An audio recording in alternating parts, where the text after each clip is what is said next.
Oi, pessoal, aqui é o professor Fábio Leão. É muito bom estar com vocês para discutir aí as chamadas teorias do currículo. Essa é uma temática muito importante aí para quem está discutindo educação, né? E também para quem vai tentar concurso, para fazer as provinhas aí. Currículo na área da educação é sempre tema de prova, sempre tema de questões, então é importante estar ligado aí a essa temática. E quem está na escola, no dia a dia, sabe da importância, né, de pensar o currículo e como que ele, né, no nosso dia a dia, ele vai se desenvolvendo e vai acontecendo. Então, vamos discutir um pouquinho aí sobre as teorias do currículo, como que surgem, né, essas teorias, quais são os contextos sociais, econômicos, políticos que vão surgindo as principais teorias do currículo. Então, vamos lá.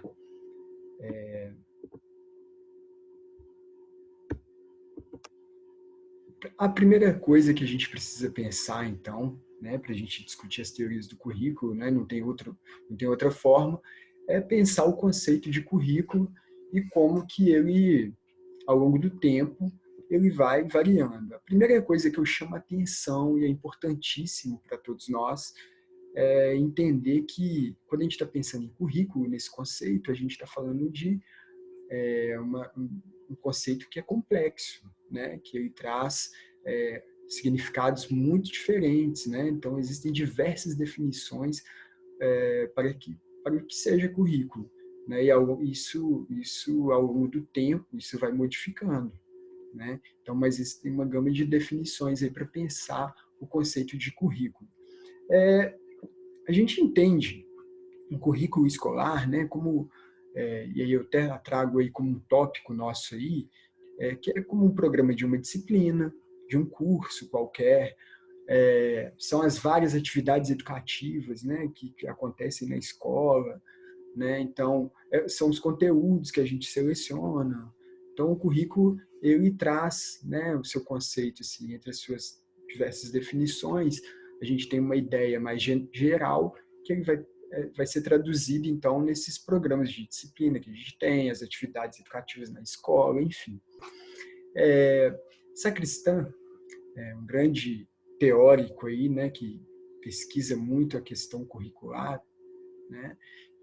Sacristã vai dizer, né, que a palavra currículo ela deriva lá do latim e tem a sua raiz lá na ideia de curso, né?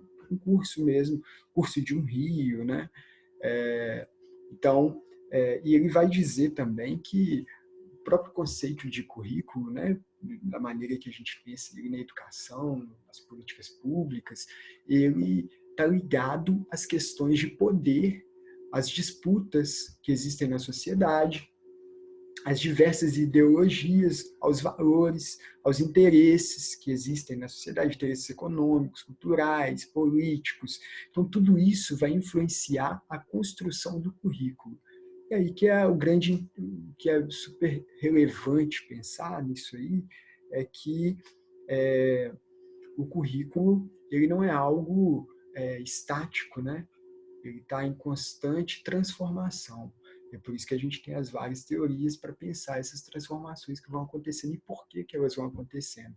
Então, quando a gente está pensando em currículo, a gente está pensando em todo esse jogo político que acontece, as relações de poder, de grupos, né, econômicos, elites, populações, as grandes massas. Então, o currículo ele vai sendo desenvolvido, vai sendo transformado a partir dessas relações, que são as nossas relações do nosso dia a dia mesmo. E aí, existem três grandes teorias que a gente vai discutir aqui hoje, e a primeira delas que a gente vai pensar são as teorias tradicionais do currículo, que surgem lá no início do século XX, com um cara chamado John Bobbitt, né? Então, lá nos Estados Unidos, né, se a gente pensar no início do século XX, os Estados Unidos está passando por uma transformação muito acelerada da sua sociedade. A industrialização no início do século XX nos Estados Unidos é algo que ganha uma força muito grande. A gente pode até pensar, por exemplo, durante a Primeira Guerra Mundial, como que os Estados Unidos, né, ele vai começar a suprir os mercados, né, devido aos países europeus que estavam envolvidos na guerra, então que vai suprir aquele mercado ali de alimentação, vestuário, enfim, são a indústria norte-americana. Então é muito interessante pensar que John Bobbitt ele está pensando, se a gente tá falando de Estados Unidos se industrializando, uma transformação muito rápida na sociedade, você precisa de mão de obra qualificada para essa indústria. Então, é o momento que começa a pensar a escolarização das massas. Então, como que nós vamos escolarizar as massas e para tá absorvendo aí essa mão de obra aí nessas indústrias que estão surgindo. Então, o contexto social, econômico, político dos Estados Unidos nesse momento, para entender o surgimento das teorias tradicionais de currículo, eles são importantíssimos. Então, John Bobbitt ele vai formalizar, né, baseado na teoria de Taylor, né, a gente vai lembrar aí que os Estados Unidos aí tem o Taylorismo, né, que é um sistema de industrialização que a gente vai pensar todo tô com um probleminha aqui no áudio, só um segundinho. Então, pessoal, voltando aqui, Taylor ele é conhecido como o pai, né, da administração científica, né? E ele vai levar para as indústrias, né, naquele momento, a ideia da divisão do trabalho, tornando o trabalho aquilo que o Charles Chaplin faz, né, nos tempos modernos, a crítica, né, que a sociedade aquele operário vai para a fábrica, ele fica apertando parafuso o dia todo, a única função dele é aquilo. Então essa nova organização do trabalho torna o trabalho mais eficiente, ali, naquele sentido de produção, aliás, a produção mais eficiente. Então, você produz mais em menos tempo, né? Então, o lucro ele aumenta também. Então, Bobbitt ele vai pegar essa ideia da administração científica das indústrias e vai levar isso para as escolas. Aí é até interessante quando a gente vê lá o Pink Floyd, aquela música The Wall, ele também está fazendo uma crítica a essa escola tradicional, né? Que vai viver dessas teorias, né? Que vai se basear nessas teorias aí. Então é interessante pensar então que Bobbitt ele vai buscar lá em Taylor, né? Nesse grande engenheiro norte-americano, a ideia do que aquele cara estava implantando nas indústrias norte-americanas e vai levar isso para a escola também. Isso a gente então, as teorias tradicionais elas estão ligadas a um currículo que é mecânico, que é burocrático, que ele segue aquela ideia da sistematização, né? Então, imagina o jovem dentro desse currículo de uma teoria tradicional, baseado nessa teoria, aquele jovem que tem que memorizar, né? Então, a avaliação desse jovem é a partir daquilo que ele conseguiu memorizar ao longo do ano, né? Então, e sempre buscando a ideia do mérito, né, do desempenho individual que vale, né, você dentro desse sistema, o seu desempenho individual, a gente não está pensando no todo, a gente está pensando no indivíduo ali, né, como que ele se desenvolve dentro. Então, se você não vai bem memorizando, essa é a única forma de avaliação dentro desse sistema tradicional, né? Então, ela deixa de lado, por exemplo, esse jovem que é mais que se desenvolve mais a partir da abstração, né? Você quer uma pessoa mais ligada, por exemplo, à disciplina de história mesmo. Você busca mais as datas, né? A memorização das datas. Então, essas teorias tradicionais elas estão ligadas a essas questões. A teoria tradicional também ela traz uma suposta ideia de ter um currículo neutro.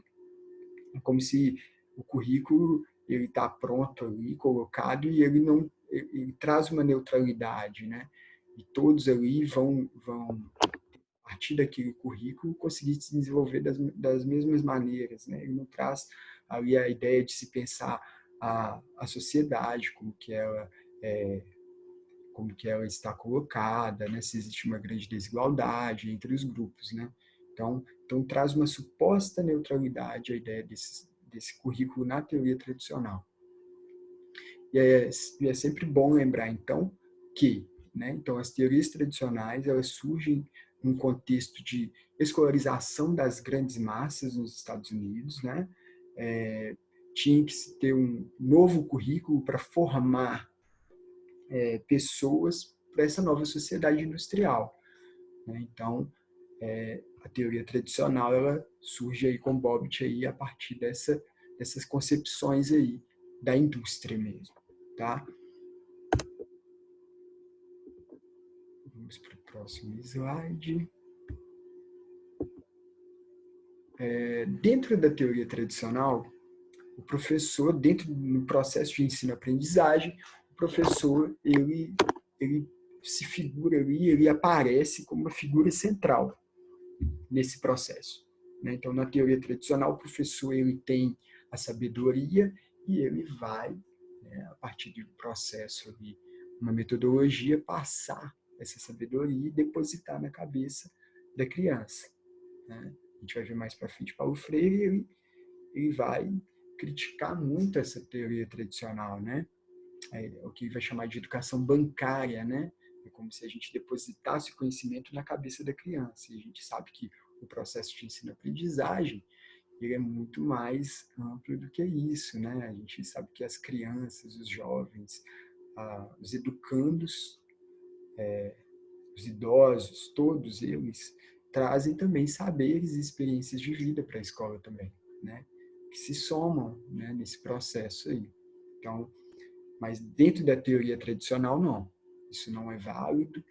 Dentro da teoria tradicional, o que se vale é o conteúdo, aquilo que está especificado dentro da grade curricular, e a gente tem que passar esse conteúdo para esse estudante, para esse educando, e esse educando tem que memorizar, ele tem que, a gente vai cobrar a memorização na nossa avaliação. Então, é interessante também, porque dentro do currículo tradicional, a ideia é que o sujeito ele passa pela escola para ele conseguir, para ele se adaptar intelectualmente, moralmente à sociedade. Então, a sociedade é como se fosse algo pronto e acabado, e quem tem que se adaptar é esse sujeito. Então, por isso que é visto daquela maneira mais rígida, É um currículo mais fechado, rígido, engessado, Que a gente pensa, Esse sujeito vai formar ali para se adaptar àquela sociedade do jeito que ela está, e não transformá-la,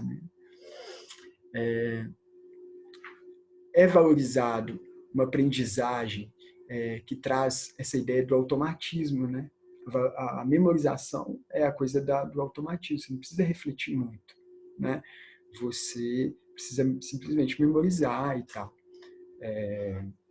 A transmissão do conhecimento, ela acontece dessa maneira sistematizada mesmo, então as avaliações a gente percebe muito bem isso, Se você não fez 10, então se você não foi, se a sua avaliação ali, se você não tirou nota 10, se você de repente ficou com 2, você é visto como tem um problema ali, Então a transmissão do conhecimento ela parte de uma maneira mais sistematizada e rigorosa, é lógica. A gente não pensa que esse sujeito, talvez numa questão colocada de uma outra forma, ele poderia refletir de uma outra maneira e ter ali um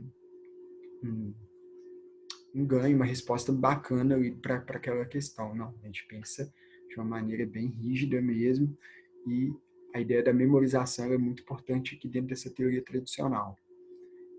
Por exemplo, decorar a fórmula.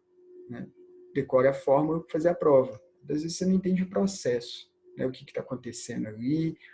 Você decorou a fórmula, jogou, memorizou como aplica aquela fórmula, mas você não consegue perceber a complexidade daquilo que está acontecendo. Você não consegue refletir para além daquilo. Então, as teorias tradicionais elas predominaram na educação brasileira até a década de 60. Não quer dizer que elas não continuam até hoje, muito pelo contrário. Elas estão aí, e essas teorias elas vão disputando mesmo poder aí, dentro do currículo e tal, disputando espaço, né, dentro do currículo. Mas elas predominam mesmo até a década de 60, e só depois aí com as teorias críticas do currículo que isso vai começar a mudar, né? As teorias críticas do currículo, elas a partir da década de 60, elas começam a fazer a crítica, não é à toa que elas, né, recebem esse nome, elas fazem a crítica à teoria tradicional, aquele currículo tradicional. E é interessante pensar o contexto também, né, de surgimento, né, dessas teorias também, década de 60 e 70, são décadas em que existe uma influência muito grande do marxismo no Brasil, dos estudos marxistas, e essas teorias críticas do currículo, elas bebem, né, dessas teorias marxistas também, e para fazer a crítica às teorias tradicionais e aquele modelo de escola, de educação que a gente tinha até então. Interessante também porque uma das grandes críticas feitas, né, pelos teóricos, né, críticos, está na ideia de que o currículo tradicional, né, as teorias tradicionais e o currículo tradicional, eles acabavam por reproduzir as desigualdades sociais, econômicas da sociedade, uma vez que aquele currículo é pensado a partir da ideia dos grupos dominantes, né? Então, a concepção da educação no currículo tradicional estava muito mais ligado à ideia da escolarização das elites do que das camadas populares, né? Então, isso é interessante pensar porque muitas vezes o jovem ele acabava não se vendo representado, um jovem pobre, por exemplo, não se via representado, às vezes, dentro da concepção, dentro do currículo, né, tradicional. E a crítica que Paulo Freire faz também, né? Não adianta ensinar para um jovem que nunca viu um bombom matemática através dessa realidade, né? 2 bombons mais 2 bombons são 4 bombons. Não. A gente tem que partir da realidade desse jovem. Se não tem bombom em casa, eu tenho que ensinar matemática para ele a partir de um outro método, de uma outra ideia que seja presente ali na vida dele, né? Então, para ter significado. Então, a crítica ao currículo tradicional feita aí é que ele acabava por reproduzir essas desigualdades sociais ali. Eu até trouxe uma frase aqui do professor Tomás Tadeu, que ele vai dizer que as teorias críticas do currículo efetuam uma completa inversão nos fundamentos das teorias tradicionais. As teorias críticas sobre o currículo, em contraste, começam por colocar em questão precisamente os pressupostos dos presentes arranjos sociais e educacionais. E aí é interessante, né? Porque a gente está falando assim, olha, querendo dizer o seguinte, essas teorias críticas, elas começam a chamar atenção para como que as camadas populares, por exemplo, dentro daquele currículo tradicional, elas não se viam representadas e era necessário, então, um novo currículo, né, que fosse um currículo que emancipasse essas pessoas e que fizesse elas se sentirem representadas ali dentro daquele contexto educacional, né? Então, e como também que a estrutura da sociedade demonstrava que essas camadas populares que alcançavam a escolarização, existia uma grande diferença, uma desigualdade educacional gigantesca entre esses grupos, né? Isso é super interessante também, até para pensar hoje em dia, né? Como que a educação ainda é um abismo, né? Entre os grupos, né? Entre as elites e as camadas populares. Então, a escola como reprodutora de desigualdades, né? Então, a teoria crítica do currículo, boa parte dos teóricos, eles vão dizer que a escola reproduz as desigualdades sociais. Isso é importante pensar. E aí eu trouxe mais uma frase do professor Tomás Tadeu, que vai dizer que a escola contribui para esse processo não propriamente através do conteúdo explícito de seu currículo, mas ao espalhar no seu funcionamento as relações sociais do local de trabalho. As escolas dirigidas aos trabalhadores subordinados tendem a privilegiar relações nas quais, ao praticar papéis subordinados, os estudantes aprendem a subordinação, diferente das escolas de elite, né, que aqueles jovens aprendem atitude, eles aprendem, né, e têm a oportunidade de praticar atitudes de comando e autonomia, né? Então, é aquilo que Bourdieu mesmo fala, né?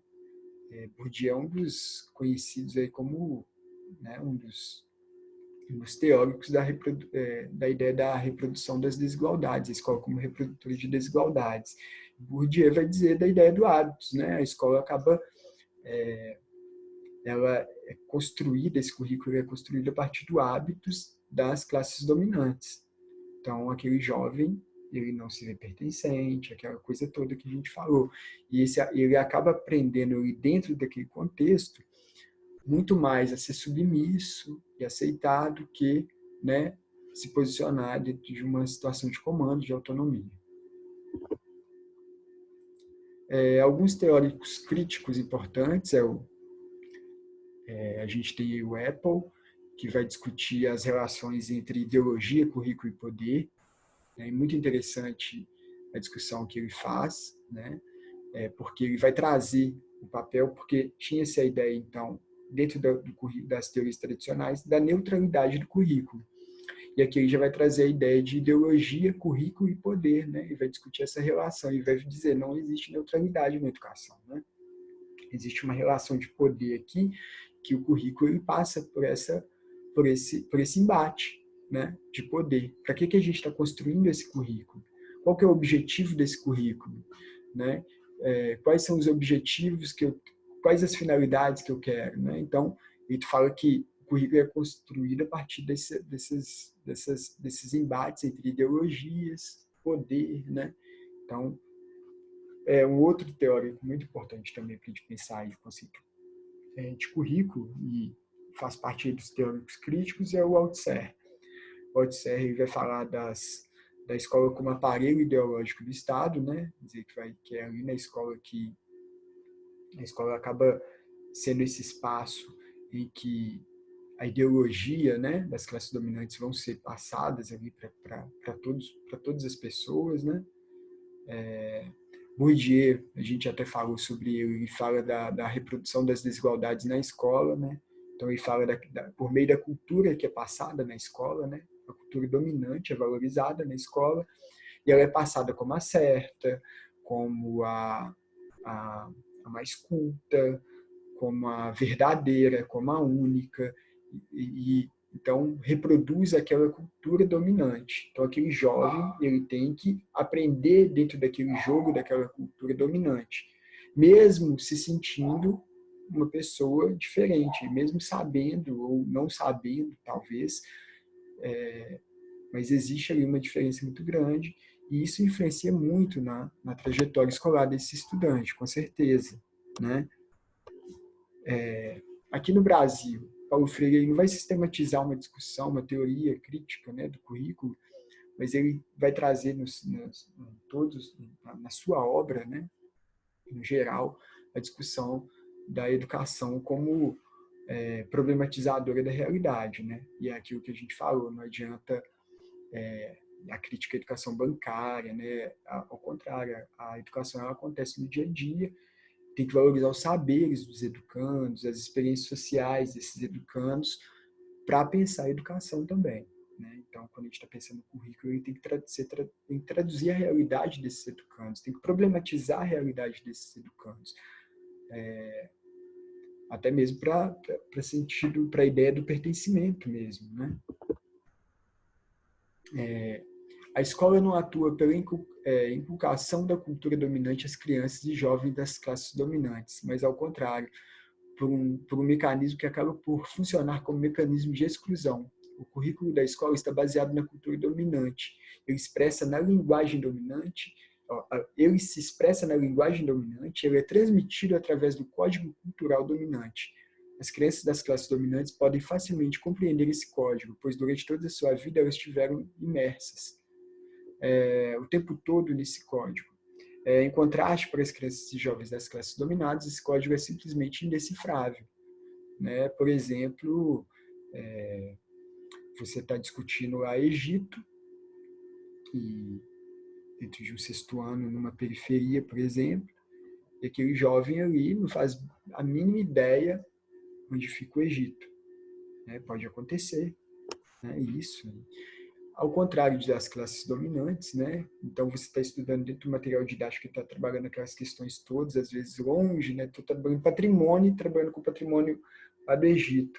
E às vezes aquele menino lá da classe dominante, para ele é algo familiar, porque ele já viajou para o Egito, a família, né, conhece, já, né? Então tem toda uma questão cultural aí que esse jovem da classe dominante ele tem mais oportunidade de decifrar esse código que a escola está trabalhando, né? É diferente daqueles jovens das classes dominadas, né? Das classes populares que não vivenciou aquelas questões, não viajou tanto, né? Ou nem nunca viajou, né? Então, isso aí tudo faz parte aí. E aí, nós chegamos também na terceira grande vertente, né, das teorias aí, que é a teoria pós-crítica. Elas vão ganhar força na década de 1980 e elas vão ser chamadas de teorias pós-estruturalistas. Elas pós-estruturalistas porque as teorias críticas elas vão se basear na ideia da estrutura da sociedade, né? Então, as classes sociais, né? Então, a gente está falando de classe. Então, você é burguês, você é rico, você é elite, você é da classe pobre. Então, não tinha tanta a ideia de a gente está pensando nas classes, né? Então, a gente é classe trabalhadora. A gente está pensando o homem trabalhador, a mulher trabalhadora, o gay. Não, a gente está pensando a classe como um todo. E já nas teorias pós-críticas, elas são chamadas de teorias pós-estruturalistas, porque elas não estão pensando mais nesses grandes grupos. Elas estão focalizando agora nas suas discussões, nos seus debates, nas suas reflexões, a ideia do sujeito. Né? Então, para além das classes sociais, existe um sujeito dentro daquela classe que, por exemplo, uma mulher ela sofre uma exploração dentro do mundo capitalista que é diferente de um homem. E uma mulher negra, ela sofre uma exploração diferente de uma mulher branca também dentro desse sistema capitalista. Então, a gente está focalizando agora as teorias pós-críticas do sujeito. Nas teorias críticas, a gente pensava as classes como um todo. Não que a gente não pensasse a raça, a etnia, mas isso não tinha tanta força quanto se pensar mesmo a categoria classe como a principal categoria para discutir a sociedade.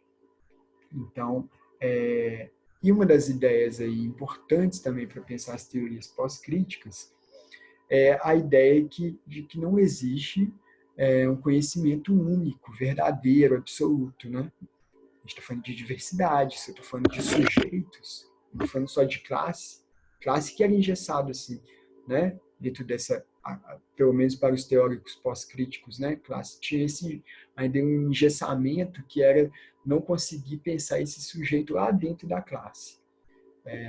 E até uma grande briga, né, entre alguns teóricos críticos e pós-críticos, que alguns acham que a gente não deve dividir assim para pensar o sujeito. Isso é uma ideia da pós-modernidade, pensar esse sujeito apenas, a cultura, a identidade. Não, aqui a gente está pensando na classe como um todo. Lá nas teorias críticas pensavam-se a classe como um todo. Então, eu pontuei alguns fundamentos das teorias pós-críticas aqui. As teorias pós-críticas elas têm a ideia de um currículo multicultural, ou seja, a gente está pensando não uma cultura única, a gente está pensando nas diversas culturas que compõem esse ambiente, né, essa sociedade. A gente não está pensando, a gente está pensando na população negra, indígena, enfim, a gente vai fazendo toda uma divisão ali, a gente está pensando na questão de gênero, nas mulheres, nos homens, nos gays, os LGBTQIs, enfim, a gente está pensando em um currículo que possa incluir todos esses sujeitos, não um currículo que pense que esses sujeitos são homogêneos, não, a gente está falando da diferença mesmo. Então, uma das questões muito interessantes das teorias pós-críticas é a ideia da diferença. Né? a diversidade, mas também a diferença dentro da diversidade. As questões de gênero, elas ganham uma força muito grande nas teorias pós-críticas também, né? Inclusive, são questões, o gênero, a questão de gênero é uma das coisas que primeiro aparecem, né, ali nessas teorias ali para discutir educação, por exemplo, questão de gênero, por que as mulheres elas recebem um currículo, né, durante um tempo foi assim, um currículo específico para funções exclusivas de mulheres e homens, né? Então, as questões de gêneros foram importantes para discutir aí, são fundamentos importantes das teorias pós-críticas, né? É uma temática super importante. A questão racial e étnica também, ela ganha uma força muito grande com as teorias pós-críticas, entendendo que a gente tem que entender a trajetória, por exemplo, escolar individual de um jovem negro, porque ela é diferente da trajetória individual de um jovem branco, né? Então, tem nuances, tem especificidades ali importantes. Então, a questão racial ela ganha força também. A questão das identidades, né? Das múltiplas identidades, né? Se a gente pensar as teorias tradicionais, o currículo era pensado para formar um sujeito, né? O currículo ele pensava, se baseava-se na ideia do sujeito homogêneo, né? Que a gente formaria uma sociedade homogênea, essa concepção, né? Mesmo porque a gente estava formando mão de obra qualificada, né? Não se pensava nessas diferenças. Então, a ideia das identidades, de respeitar as múltiplas identidades que formam a sociedade, né? Não é só trabalhador, ali dentro tem gay, ali dentro tem mãe, ali dentro tem homens, ali dentro tem mulheres brancas, tem mulheres negras, tem indígenas. Então, pensar essas múltiplas identidades que vão formatando a sociedade. Pensar a diversidade, então o currículo, né? Tem que pensar a diversidade, ele tem que estar atento a essa diversidade que compõe a sociedade. E se a gente pensar, por exemplo, se a gente pega as legislações educacionais no Brasil, a gente percebe essas palavrinhas lá o tempo todo, né? A ideia da representatividade, existe até a ideia de representatividade importa, né? Até marketing, né? Utilizado como marketing. Então, a ideia da representatividade e também como ato político, óbvio, né? Representatividade importa mesmo, né? É algo surreal pensar que hoje no Brasil, por exemplo, a gente pega as pessoas que estão na televisão, cargos de apresentador, mas em sua maioria são brancos e tal. Mas também é interessante ver como que o próprio capitalismo também, ele também bebe disso também, né? Hoje em dia você já tem, por exemplo, marca de shampoo feita para cabelo crespo. Pouquíssimo tempo não tinha. Então a ideia da representatividade, da representação, da identidade, que hoje no mundo é impossível a gente não consegue conceber um mundo hoje sem isso, né? Mesmo que seja a partir desse jeito hipócrita que a gente vive, né? Mas a representatividade é algo que tem ganhado força através dos movimentos, cobrando mesmo que os espaços todos, né, reflitam a diversidade étnica e racial do Brasil. E a ideia da diferença também é um dos fundamentos importantíssimos, o direito à diferença, né? No meio dessa diversidade, você tem, aliás, né, a gente tem uma sociedade que preza pela igualdade, mas a igualdade dentro da diversidade e da diferença. Então, o direito a ser diferente, né, nessa sociedade e a valorização do diferente também, né, que é importantíssimo. Aí eu trouxe aí uma frase aí do professor Tomás Tadeu, que vai dizer que o multiculturalismo é um movimento legítimo de reivindicação dos grupos culturais dominados, para terem suas formas culturais reconhecidas e representadas na cultura nacional. Então, tipo, a gente está falando assim de luta, né? Quando a gente pensa, por exemplo, a população negra aqui no Brasil, ela quando a gente fala de inclusão, de ações afirmativas, é uma luta aí para legitimar, né, para ser reconhecida, né, como parte importante da sociedade e para chamar atenção também para essa questão de exclusão. Então, o multiculturalismo é um movimento de reivindicação desses grupos, né, de diversos grupos aí dominados culturalmente, para serem reconhecidos, né, e representados dentro dessa cultura nacional. E aí eu trouxe aqui a discussão aqui do livro, da obra, né, do professor Miguel Arroyo, que é uma obra que está sendo cobrada aí, né, no material de contagem, e o nome dessa obra é Currículo, Território em Disputa, né? Uma perguntinha que o Miguel Arroyo faz, e eu trouxe alguns pontos importantes para a gente discutir. A primeira ideia é que o currículo não é apenas território de disputas teóricas. Miguel Arroyo vai dizer que a gente tem muita ideia do currículo ligado a essa disputa teórica, né? De como que vai ser esse currículo, objetivo, finalidade. Não, mas a gente também está falando de uma disputa que os sujeitos, né, os sujeitos da ação educativa, né, os educandos, eles fazem, né, para se verem, né, para se verem reconhecidos ali dentro daquele currículo. Então, o currículo ele não é apenas território de disputa teórica, ele também é um território de disputa de sujeitos que querem ser reconhecidos dentro desses currículos e exigem, mais do que querem ser, exigem ser reconhecidos, né? É aquela ideia da a minha experiência de vida, os meus saberes, eles precisam, quando eu chego na escola, ele precisa ser valorizado, né? A educação, ela precisa entender, isso precisa ser compreensível dentro da educação, né? E dentro do currículo. Então, Miguel Arroyo faz essa discussão para dizer, para demonstrar um movimento que ele percebe de que não existe uma disputa apenas teórica quando a gente está falando de currículo. A gente está falando de grupos sociais que também estão disputando esse espaço, porque é uma disputa mesmo, são relações de poder, né? Então, quando a gente fala, assim, por exemplo, que existe uma lei, por exemplo, a Lei 11.645, que vai dizer que tem que ser valorizado, estudado, né, dentro da educação básica brasileira, a ideia do conhecimento, né, dos povos africanos, afro-brasileiros, indígenas. A gente está falando aí de uma disputa, né, de poder entre grupos, né, e grupos que historicamente, por exemplo, ficaram à margem, né, dessa educação, à margem desse currículo, e que agora exigem, né, ser reconhecidos ali, terem suas experiências, saberes, tradições reconhecidos e valorizados nesse currículo. Isso é muito importante.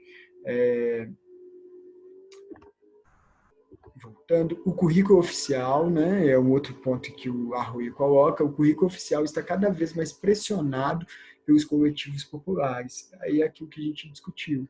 Esses grupos sociais, eles vão brigar, né, mesmo, é uma organização mesmo, é um movimento de luta para transformação desse currículo, para a transformação da educação brasileira mesmo. Né? Então, existe uma pressão popular muito forte, uma organização muito forte que vai pressionar esse currículo oficial. Né? No entanto, a gente vai tendo várias brechas aí, esse currículo aí vai se transformando o tempo todo. E aí, uma outra questão interessante que demonstra que a escola ela já não é mais aquele espaço, aliás, ela ainda é um espaço legítimo, que a gente reconhece como legítimo, da formação dos sujeitos, mas ela não é aquele espaço único que existia até pouco tempo, né? Então a luta desses grupos ele não é simplesmente pela escolarização desses sujeitos, né? Mas também pela ideia de um pertencimento social muito mais amplo, que é a ideia de acesso, de valorização dos bens culturais produzidos por esses grupos, dos patrimônios que esses grupos têm. Então, a luta não é pela escolarização em si, mas também para que seja reconhecido todos esses saberes, tradições e toda essa riqueza e diversidade que esses grupos têm, né? Mais uma vez, historicamente, a gente tem uma ideia, a gente tem no Brasil uma história de exclusão, né? E da cultura, né? Da diversidade, né? Isso foi escondido para a gente durante muito tempo dentro da educação. Valorizava-se, por exemplo, a ideia de uma família tradicional brasileira. Quando a gente fala disso aí né, a gente está falando de quê? De uma concepção de família, que está traduzida lá no currículo tradicional, por exemplo, né? Então, o currículo aqui, quando a gente está pensando aqui no Arroio, ele já está dizendo, não, a gente tem que pensar, né, essas questões aí também, que são importantes, né? O currículo ele precisa estar permeado dessas questões, né? Porque aí você valoriza a identidade desses povos, desses grupos, enfim. Os coletivos populares pressionam o currículo oficial para incorporar o resultado de suas lutas. Então, aquilo que a gente falou, a organização, a luta desses vários grupos, né, desses coletivos populares, assim como a Arroio diz, eles vão pressionando o currículo oficial e esse currículo ele vai se transformando também ao longo do tempo e vai se tornando um currículo mais, pensando, né, o conceito mais aberto, né, mais abrangente, de diversidade, de pensar o sujeito, né, de pensar o indivíduo, né, não pensar o todo apenas, pensar aquele indivíduo ali, como que a trajetória dele acontece, como que ele se desenvolve, entender que cada um tem o seu tempo, enfim, isso faz parte aí do... E aí, uma questão que é importante, pessoal, para todos nós, e é sempre cobrado em provas, no concurso na área da educação, que é a ideia do currículo oculto, né? Quando a gente está falando de currículo oculto, a gente está falando daquilo que não é colocado para a gente explicitamente nos planos pedagógicos, nas propostas curriculares, né? É aquilo que não aparece para a gente ali dentro daquelas linhas, daquelas frases bonitas. Ele acaba envolvendo atitudes e valores que vão sendo transmitidos ali no dia a dia, mesmo que sem intenção, né? Ele vai sendo, né, passado ali, né, naquelas hierarquias de professor, aluno, nas relações sociais que vão acontecendo. Então, são várias atitudes que acontecem no dia a dia da escola que não estão explicitados nos planos curriculares, não está explicitado lá no planejamento do professor, mas ele acontece nas relações no dia a dia. E também fazem parte do currículo oculto. É aquilo que não está colocado, mas ele vai acontecer e ele vai ser utilizado também para formar esse sujeito que está ali na escola, né? Então, são rituais e práticas, relações hierárquicas, regras e procedimentos, modos de organizar o espaço e o tempo na escola. Por exemplo, a maneira de colocar as mesas na sala de aula dispostas uma atrás da outra em fileiras, isso faz parte do currículo oculto. Não existe nenhum planejamento que fala as cadeiras têm que ficar assim. Não existe nenhum documento curricular que vai apontar isso. Mas existe já, né, dentro, embutido na nossa consciência, a partir de uma reprodução que vai acontecendo, essas relações. Então, a gente acha que a educação ela acontece assim, na fileira, em silêncio, calado. São questões que ainda aparecem dentro dentro do currículo oculto, né? Então, não existe um planejamento, não existe nada que fale que tem que ser daquele jeito, mas ele acontece assim. E vai sendo reproduzido. E isso aí, quando a gente está pensando os críticos do currículo, né? Aquele grupo de teóricos críticos, eles vão dizer que o currículo oculto, na verdade, ele serve exatamente para passar essa cultura dominante para as massas também, né? Para que elas reproduzam também essa cultura dominante, né? Então, o currículo oculto ele não tem nada de neutro também, né? E aí, eu trouxe aqui alguns exemplos de currículo oculto. Então, a forma como a escola incentiva a aluna a chamar a professora tia, fulana, prof. Tem algumas escolas, por exemplo, a minha filha estudava numa escola que eles chamavam o professor de prof. Isso faz parte do currículo oculto também, né? Já dei esse exemplo das carteiras, como que nós organizamos ela em sala, também faz parte do currículo oculto. As visões de família que se encontram, família tradicional, tem que ser pai, mãe, filho.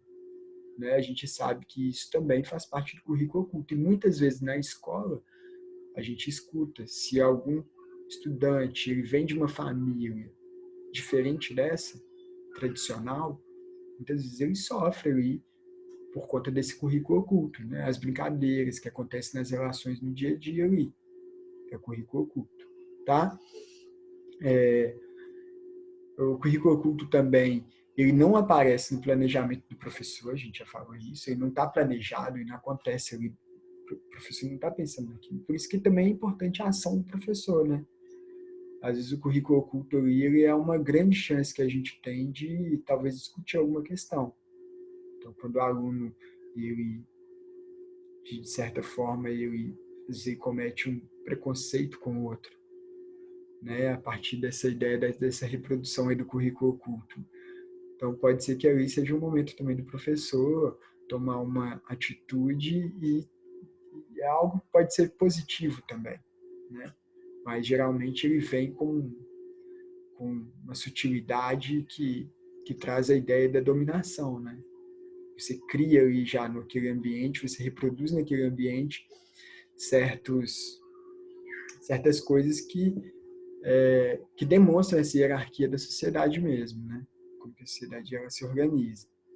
É o currículo oculto que ensina, em geral, o conformismo, a obediência e o individualismo. Né? Então, isso aqui é uma crítica mesmo dos teóricos do currículo. Né? Eles vão dizer que o currículo oculto aí, ele está acontecendo nas relações no dia a dia e tal, e é ele que vai criar esse conformismo nesse estudante, a ideia da obediência, de obedecer, de fazer silêncio. Então, ele já cria aquele indivíduo que vai estar ocupando aquele lugar ali na sociedade daqui a pouco, e a gente precisa de um indivíduo conformado, obediente, individualista. Né? Eu tenho que pensar em mim, eu tenho que pensar no coletivo, eu tenho que pensar em mim.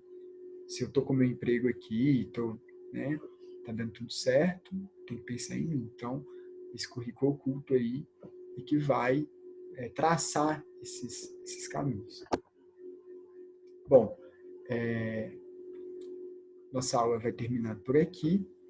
Tem algumas questões que eu vou disponibilizar um novo vídeo para discutir algumas questões de simulado com você sobre as teorias do currículo. Essas teorias elas são interessantes porque quando a gente discute esses conceitos a partir dos contextos sociais, econômicos e políticos que eles surgiram, a gente consegue perceber como que a gente consegue entender melhor e compreender melhor o conceito de currículo mesmo. Então, quando a gente chegar numa provinha, a gente vai entender que currículo que conceito é aquele que está atrás daquela questão. Quando a gente lê um documento também, a gente vai conseguir perceber um documento, né, da educação e uma legislação, a gente vai entender qual o currículo, né, que está sendo colocado ali para a gente. Né? E muito obrigado aí pela audiência e vamos que vamos aí estudando bastante, tá, pessoal? Tamo junto e na dúvida a gente vai resolver aí os nossos grupos aí, tá? Um abraço para vocês.